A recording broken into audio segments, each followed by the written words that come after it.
మరొక big breaking మనం చూస్తున్నాం. వరుసగా గల్ఫ్ కంట్రీస్ ని టార్గెట్ చేసుకుంటున్నటువంటి ఇరాన్ మరొకసారి దుబాయ్ టార్గెట్ గా దాడులు ఉధృతం చేసింది. యుఏఈలోని ఫుజైరా ఆయిల్ ఫీల్డ్ పై ఇరాన్ డ్రోన్ దాడులు జరిపినట్లుగా తెలుస్తోంది. ఈ నేపథ్యంలో అక్కడ భారీ విస్ఫోటనం సంభవించింది.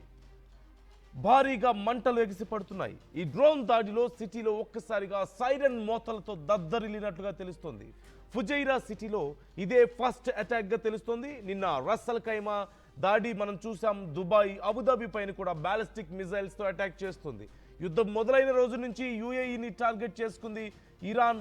ఇప్పుడు మనం చూస్తున్నాం వరుసగా గల్ఫ్ కంట్రీస్ కి సంబంధించినటువంటి ఆయిల్ స్టోర్స్ మీద, ఆయిల్ రిఫైనరీస్ మీద టార్గెట్ గా చేసుకుని ఇరాన్ డ్రోన్ దాడులకు పాల్పడుతుంది.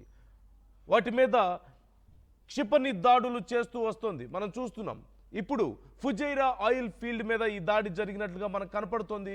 ఒక్కసారిగా ఆ ప్రాంతం అంతా కూడా, ఆ నగరం అంతా కూడా సైరన్ మోతలతో దద్దరిల్లిపోయిందట. ఏం జరిగిందో అర్థం కాక ప్రజలు రోడ్ల మీద పరుగులు తీసినట్లుగా తెలుస్తుంది సేఫ్ ప్లేస్ కోసం. అయితే మరిన్ని దాడులు ఆ ప్రాంతం మీద జరిగే అవకాశం ఉన్నట్లుగా కూడా మనకు తెలుస్తోంది.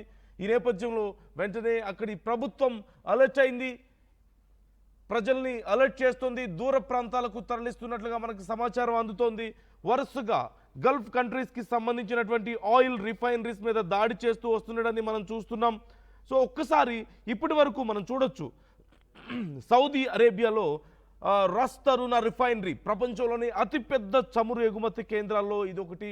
డ్రోన్ దాడుల వల్ల ఇక్కడ మొత్తం మంటలు చెలరేగి రిఫైనరీ మొత్తం పూర్తిగా దగ్ధమైపోవడాన్ని మనం చూడొచ్చు. దీనివల్ల కొన్ని వేల కోట్ల నష్టం.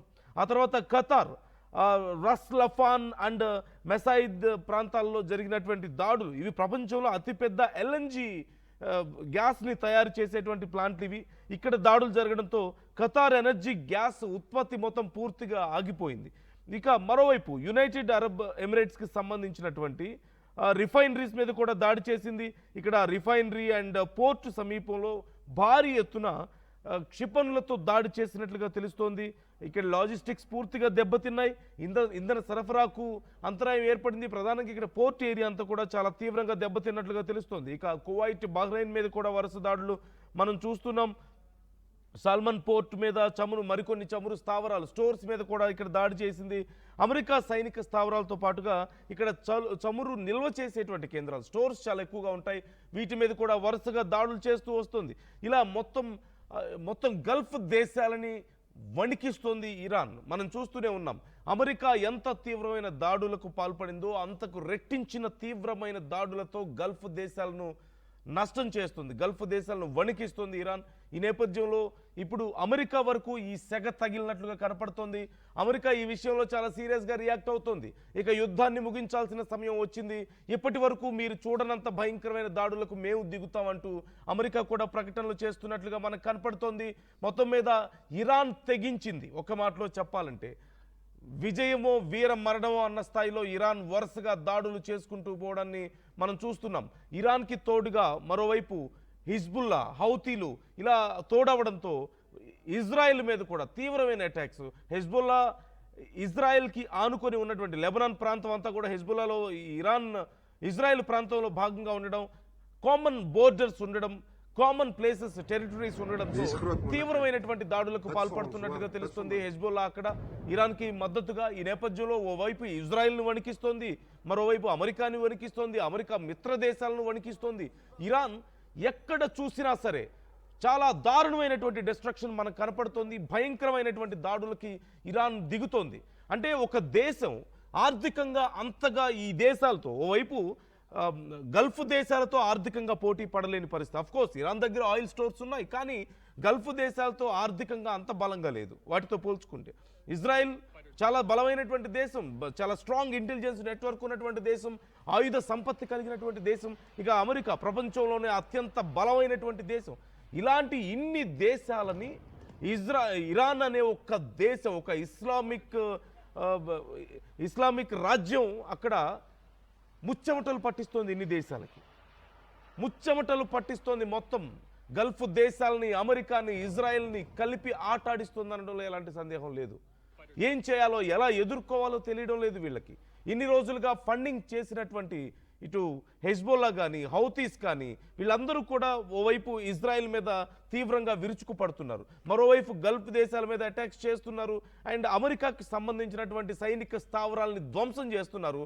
It seems like all these Gulf countries are now ఇప్పుడు అమెరికాకి వ్యతిరేకంగా టర్న్ అవుతున్నట్లుగా తెలుస్తోంది. గల్ఫ్ దేశాలన్నీ కూడా మా దేశంలో ఉన్నటువంటి మీ స్థావరాల మీద దాడులు చేయడానికి ప్రయత్నించి మా దేశంలో చాలా తీవ్రమైనటువంటి నష్టం జరుగుతుంది, సో ఇక నుంచి మా దేశంలో ఈ స్థావరాలను మేము ఒప్పుకోమని చెప్తున్నట్లుగా తెలుస్తుంది. Moreover America is not responding properly to our loss అని చెప్తున్నాయట. గల్ఫ్ దేశాలు అమెరికా తమ దేశంలో జరుగుతున్నటువంటి నష్టాలకి సరిగా రెస్పాండ్ అవ్వడం లేదు అంటూ ఆందోళన వ్యక్తం చేస్తున్న నేపథ్యంలో ఇక నష్టం మరింత పెరిగే అవకాశం ఉంది అంటూ ట్రంప్ భావించాడు. And now Trump is getting ready to finish this war. ఇప్పటి వరకు మీరు చూడనంత భయంకరమైన యుద్ధాన్ని నేను చూపిస్తానంటూ వార్నింగ్ కూడా ఇస్తున్నట్లుగా తెలుస్తోంది. Here you can see Fujairah oil field ఎలా దగ్ధం అవుతుందో ఒకసారి మీకు కనపడుతోంది. ఆకాశాన్ని అంటుతున్నటువంటి ఆ పొగ మేఘాలు మీకు కనిపిస్తున్నాయి, మంటలు మీకు కనిపిస్తున్నాయి. నగరం అంతా పూర్తిగా అలారమ్స్తో అక్కడ సైరన్స్తో రీసౌండ్ వచ్చినట్లుగా తెలుస్తోంది. సో ఈ అంశానికి సంబంధించి మనం మాట్లాడదాం. సచిన్ జాయిన్ అవుతున్నారు నా కొలీగ్ మనతో. ఒక్కసారి ఇప్పుడు వరుసగా జరుగుతున్నటువంటి దాడులు ఒకచోట కాదు, Saudi Arabia, Qatar, United Emirates, Kuwait, Bahrain, ఎక్కడ చూసినా సరే విరుచుకు పడుతోంది ఇరాన్. ఈ నేపథ్యంలో డీటెయిల్స్ మనం తెలుసుకుందాం. ఇంకా ఏ ఏ ప్రాంతాలు లక్ష్యాలుగా ఉన్నాయో చెప్పడం కష్టంగా ఉంది. ఇప్పుడు వాళ్ళ ఆయిల్ స్టోర్స్, రిఫైనరీస్ని ఎలా కాపాడుకోవాలో తెలియక ఆ దేశాలన్నీ ధనవంతులు, ఖచ్చితంగా డబ్బులు ఉన్నాయి, బట్ దే డోంట్ హ్యావ్ ఈ వార్ టాక్టిక్స్ విషయంలో కానీ వార్ని ఎదుర్కొనే విషయంలో కానీ వాళ్ళకంత స్ట్రెంగ్త్ లేదు. ఈ వీక్నెస్ని ఇరాన్ తనకి అనుకూలంగా మార్చుకొని అమెరికా మీద ఇండైరెక్ట్ ప్రెషర్ని పెంచడంలో సక్సెస్ఫుల్ అవుతుంది అనడంలో ఎలాంటి సందేహం లేదు. మరోవైపు లెబనాన్ చూసుకుంటోంది ఇజ్రాయెల్ పని. So it's very clear, Iran is very clear, they have very good strategy ఈ విషయంలో. So Sachin is joining with me, నా కొలీగ్ సచిన్తో ఒకసారి మాట్లాడదాం. సచిన్, సో ఒకే ఒక్క దేశం తనకంటే బలమైనటువంటి దేశాలని, తనకంటే ఆయుధ సంపత్తి చాలా ఎక్కువగా ఉన్నటువంటి దేశాలని ఆటాడుకుంటుంది. ఒక మాటలో చెప్పాలంటే అందరినీ చెడుగుడు ఆడేస్తుంది ఇరాన్ ఒక మాటలో చెప్పాలంటే. సో వెరీ క్లియర్ స్ట్రాటజీ ఇక్కడ మనకు కనిపిస్తుంది కదా. అండ్ మోర్ ఆఫ్ ఇప్పుడు జరిగినటువంటి ఈ దాడికి సంబంధించి డీటెయిల్స్ ఎలా ఉన్నాయి, వరుసగా జరుగుతున్నటువంటి దాడుల్ని వీటి ఇంపాక్ట్ ఎలా ఉంది ఓవరాల్గా? మీరు అన్నట్టుగా ఒక దేశం మొత్తం అందరినీ చెడుగుడు ఆడుకుంటుందనే కాదు, ఎందుకంటే చెడుగుడు ఆడుకోవడం మాట బహుశా మీరన్న ఎగ్జాక్ట్ వర్డ్ అది. బట్ ఇంకా మాట్లాడుకోవాలంటే ఆటాడుకుంటున్నా ఒక్కొక్కరిని కూడా ఒకటే చెబుతోంది, మీరు ఇప్పటికిప్పుడు అమెరికా సైన్యానికి వెంటనే అక్కడి నుంచి చోటు లేకుండా చేయండి, అమెరికా సైన్యాన్ని అక్కడి నుంచి పంపించేయండి ఫస్ట్. దాంతో పాటు మీరు నాతో ఎందుకు పెట్టుకుంటున్నారు? నేను కూడా ఇదే అంశానికి సంబంధించి ఇరాన్ ఫారెన్ మినిస్టర్ అబ్బాస్ అరాక్చి వెళ్ళి మాట్లాడడం జరిగింది. అసలు మీకు తలనొప్పి పెట్టి ఒకవేళ మాతో ఉంటే కనుక మీకు ఆ సామ్రాజ్యమో లేకపోతే రాజ్యాలు ఈ అధికారం గురించి మాట్లాడుకుంటే కనుక మీరు చూసుకోవచ్చు, కానీ ఎందుకు మమ్మల్ని టార్గెట్ చేస్తున్నారు? అండ్ మీరున్న వల్ల అమెరికా మమ్మల్ని ఇంకా టార్గెట్ చేస్తుంది, కాబట్టి ఇది ఇక్కడ విడిచిపెట్టే అవకాశం లేదు అని చెప్పి వార్నింగ్ ఇస్తూనే ఇప్పుడు దాడిని ఉధృతం చేస్తుంది. ఇది ఒక విధంగా చెప్పాలంటే గల్ఫ్ దేశాలకి చావు దెబ్బ అని చెప్పడం బహుశా ఇది కాస్త పెద్ద వర్డ్ అవ్వచ్చు, బట్ ఎగ్జాక్ట్ వర్డ్. ఎందుకంటే ఎగ్జాక్ట్లీ చెప్పుకుంటే ఫుజైరా ఇక్కడ పెద్దగా ఆయిల్ ఫీల్డ్స్ కావచ్చు, లేకపోతే ఈ చమురు ఉత్పత్తి క్షేత్రాలు పెద్దగా లేవు. అయినప్పటికీ కూడా ఫుజైరా ఎందుకంటే కనుక చమురు నిల్వలు ఎగుమతికి సంబంధించి మాట్లాడుకునే సందర్భం ఇక్కడ చమురు ఉత్పత్తి క్షేత్రాలు లేకపోయినా ఉత్పత్తి అయిన తర్వాత వచ్చే ఆ రిఫైన్డ్ క్రూడ్ ఆయిల్ లేకపోతే రిఫైన్డ్ ఎనర్జీ చమురు నిల్వ స్టోరేజ్ ఉంటుంది, దాంతో పాటు ఎక్స్పోర్ట్ ఉంటుంది, దానికి కేంద్రంగా ఉంది ఫుజైరా ఆయిల్ ఇండస్ట్రీస్ జోన్, దీన్ని పాయిస్ అంటూ ఉంటారు. అక్కడి నుంచి ఆయిల్ టెర్మినల్ గురించి దీని గురించి మాట్లాడుకుంటే ఏమవుతుందంటే యూఏలోని ప్రధాన ఆయిల్ ఫీల్డ్స్ అన్ని కూడా అబుదాబిలో ఉంటాయి. అబుదాబిలో ఇక్కడ ప్రపంచ దేశాలకు ఎక్స్పోర్ట్ చేయడం జరుగుతూ ఉంటుంది. అంటే ఒక హార్ట్ ల్యాండ్ గా చెప్పుకోవాలి. ఇక్కడ మాట్లాడుకున్న సందర్భంలో అబుదాబిలో అప్సన్ ఆయిల్ ఫీల్డ్ నుంచి ఫుజైరా పోర్ట్ వరకు దాదాపు 360 కిలోమీటర్ల పొడవైన ఒక భారీ పైప్ లైన్ ఉంది. అండ్ దీని ద్వారా రోజుకి 1.5 మిలియన్ బ్యారెల్ ముడి చమురు ఫుజైరాకు పంపిస్తారు. అండ్ నేను ఇక్కడ చెప్పే మీకు ప్రయత్నం చేస్తున్నాను, 1.5 మిలియన్ బ్యారెల్స్ అంటే మన ఇండియాకు ఇటు గల్ఫ్ దేశాల నుంచి వస్తూ ఉన్న సందర్భంలో లేకపోతే మనకు రోజువారీ అవసరాల్లో మాట్లాడుకుంటే ఒక వంతు అనుకోవచ్చు. ఒక వంత అనుకోవచ్చు. అండ్ ఇంకా డీటెయిల్ గా మాట్లాడుకుంటే మనకి గల్ఫ్ దేశాల నుంచి ఏకంగా రోజుకి ఈ మధ్య కాలంలో చూసుకుంటే అంటే ఒక 50% 25లో ఉంటే ఆ తర్వాత ఇప్పుడు కాస్త 45% తగ్గిన తర్వాత మరి ఈ మధ్య పెరిగింది. అంటే మన రోజువారీ అవసరాల్లో గల్ఫ్ దేశాల నుంచి చాలా కీలకం. ఒకవేళ డ్యామేజ్ ఇస్తే మనకి ఇబ్బంది అవుతుంది. But coming back to the subject here again at Fujairah and వ్యూహాత్మక ప్రాముఖ్యత ఉందనే చెప్పుకోవాలి ఇక్కడ నందు. ఎందుకంటే పర్షియన్ గల్ఫ్ గురించి మాట్లాడుకుంటే అంటే స్ట్రైట్ ఆఫ్ హార్ముజ్ గురించి మాట్లాడుకున్న సందర్భంలో అక్కడ నౌకల ద్వారా వెళ్ళడం ప్రమాదకరంగా మారినప్పుడు ఇరాన్ బెదిరిస్తున్న కారణంలో ఇప్పుడు ఏం చెప్తుంది యుఏఈ అంటే దుబాయ్ పైప్ లైన్ ద్వారా నేరుగా హిందూ మహాసముద్రం వైపు ఉన్న ఫుజైరా నుంచి ఆయిల్ ని ఎక్స్పోర్ట్ చేస్తుంది అని వినిపించే మాట. అండ్ నౌకలకు ఇంధనం నింపడాన్ని బంకరింగ్ అంటూ ఉంటారు కదా. సో దీని గురించి మాట్లాడుకుంటే సింగపూర్ తర్వాత ప్రపంచంలో అత్యధికంగా నౌకలకు ఇంధనం నింపే కేంద్రం కూడా ఫుజైరానే. ఇక్కడ భారీగా ఆయిల్ స్టోరేజ్ ట్యాంకులు ఉంటాయి. ప్రపంచ వ్యాప్తంగా చమురు అంటే ఎనర్జీ ఈ వాణిజ్యం చేసే కంపెనీలు తమ ఆయిల్ ఇక్కడే స్టోర్ చేయడం జరుగుతుంది. అండ్ లేటెస్ట్ గా వచ్చిన మనకి వార్తల ప్రకారం ఫుజైరా ఆయిల్ ఇండస్ట్రీ జోన్ లో డ్రోన్ ఇంటర్సెప్షన్ కారణంగా చిన్నపాటి అగ్ని ప్రమాదం జరిగింది. అంటే అదుపులోనే ఉంది అనేది ప్రపంచ మీడియా మాట్లాడుకుంటున్నమాట. కానీ ఒకవేళ చిన్నదైనా కూడా ఇది భారీ డ్యామేజ్ ని కలిగించే అవకాశం ఉంది. ఎందుకంటే సాధారణంగా ఎనర్జీ విషయంలో వచ్చినప్పుడు చిన్న దాడి జరిగితేనే అది పెద్ద అగ్ని ప్రమాదానికి దారితీసే అవకాశం ఉంటుంది. ఎందుకంటే మనం మాట్లాడుకున్నట్టుగా ఎక్స్పోర్ట్ అయ్యేది అక్కడే, దాంతోపాటు రవాణా జరిగేది అక్కడే, దాంతోపాటు స్టోరేజ్ అక్కడే ఉంది. అండ్ అది కూడా క్రూడ్ ఆయిల్ కాదు. పోనీ క్రూడ్ ఆయిల్ దశలో ఉన్నప్పుడు ఏమైనా ఇబ్బంది జరిగిందా అంటే పోనీ అనుకోవచ్చు. ఇది రిఫైన్డ్ ఎనర్జీ ఇదంతా కూడా. సో వీటిని పంపించడం జరుగుతూ ఉంటుంది అనేది. సో ఇటువంటి తరుణంలో ఇది గల్ఫ్ దేశాలకి చాలా పెద్ద దెబ్బ అనుకోవాలి నందు. ఎందుకంటే ప్రపంచంలోనే అత్యంత ప్రమాదకరమైన చోక్ పాయింట్ గా మాట్లాడుకుంటే స్ట్రైక్ ఆఫ్ హార్ముజ్ వెలుపల అంటే ఒమన్ గల్ఫ్ తీరం గురించి మాట్లాడుకుంటే అక్కడ ఈ ఫుజైరా ఉంది. ఇరాన్ ఒకవేళ హార్ముజ్ జలసంధిని కనుక అంటే స్ట్రైట్ ఆఫ్ హార్ముజ్ ని మూసేసిన సందర్భం ఇప్పుడు యూఏఈ తన ఎనర్జీ మనం పంపించగలదు. ఇంట్రెస్టింగ్ ఇక్కడ మాట్లాడుకుంటే కొడుతున్న ప్రతి దెబ్బ కూడా ఇరాన్ ఎవరు ఎక్కడ ఆయువు పట్టు మీద కొట్టాలో అక్కడే కొడుతోంది అంటూ ఎవరిని క్షమించట్లేదు, ఎవరిని మినహాయించట్లేదు. కానీ ఇంట్రెస్టింగ్ ఇక్కడ పాయింట్ కొడుతున్న దెబ్బ కొడుతూనే మనకు ఒక సామెత ఉంటుంది, కొడతారు మందు రాస్తారు, దెబ్బ కొడతారు మందు రాస్తారు అని చెప్పి ఇలాగే చేస్తోంది. ఏమంటోంది దుబాయ్ ని కావచ్చు, సౌదీ అరేబియాని కావచ్చు. అఫ్ కోర్స్ దీని వెనకాల చిన్న హిస్టరీ కూడా సౌదీ రిక్వెస్ట్ చేస్తున్నాను లేకపోతే యూఏఈ రిక్వెస్ట్ చేస్తున్నాను వెనకాల ఉండి నడిపించింది వీళ్ళిద్దరూ ఇది ఒక చర్చ అయితే ఉంది. బట్ ఎక్కడ కన్ఫర్మేషన్ సోర్సెస్ కావు కానీ బట్ సోషల్ మీడియా వేదికగా జరుగుతున్న పెద్ద చర్చ. ఎందుకని ఇక్కడ వీళ్ళ అధికారం నిలుపుకోవడానికో లేకపోతే వీళ్ళ ఆధిపత్యాన్ని చెలాయించడానికి అంటుకుంటూ మాట్లాడుకుంటున్న సందర్భం.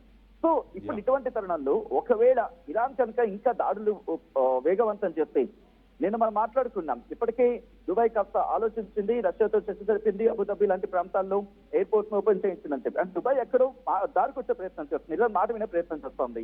అండ్ ఇటువంటి తరుణంలో ఒక అటాక్ అనేది చేయడం ఇది కీలకంగా మారే అవకాశం ఉంది.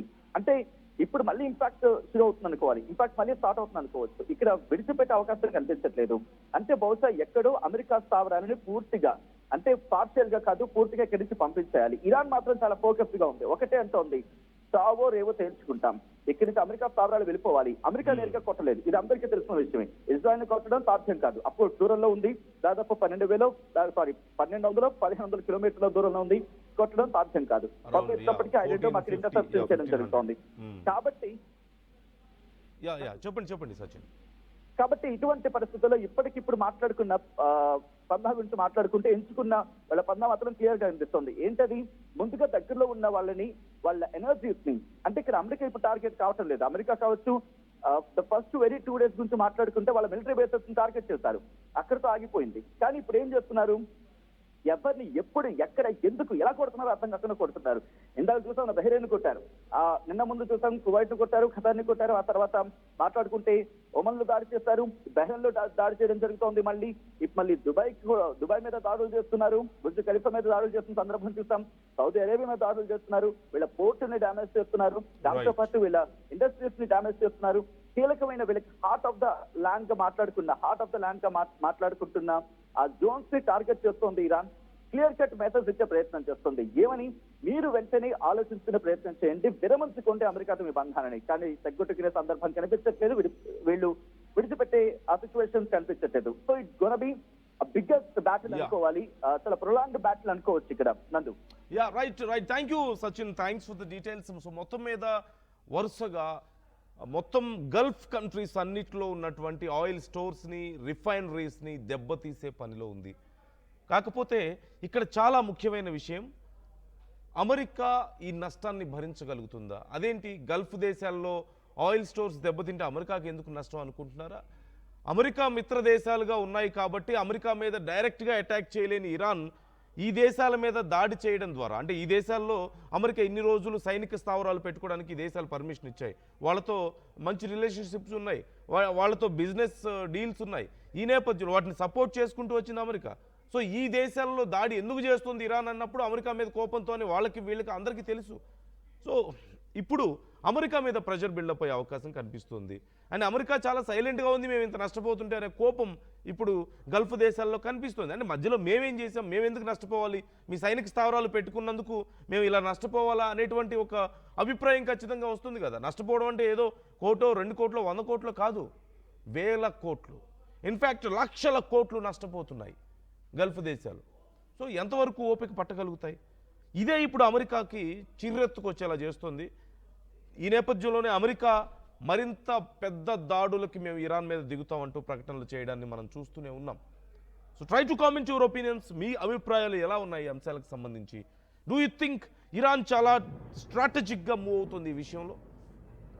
మీకు అనిపిస్తుందా ఇరాన్ స్ట్రాటజీస్ వర్క్ అవుతున్నాయి అన్నట్లుగా మీకు కనపడుతుందా? Try to comment your opinions.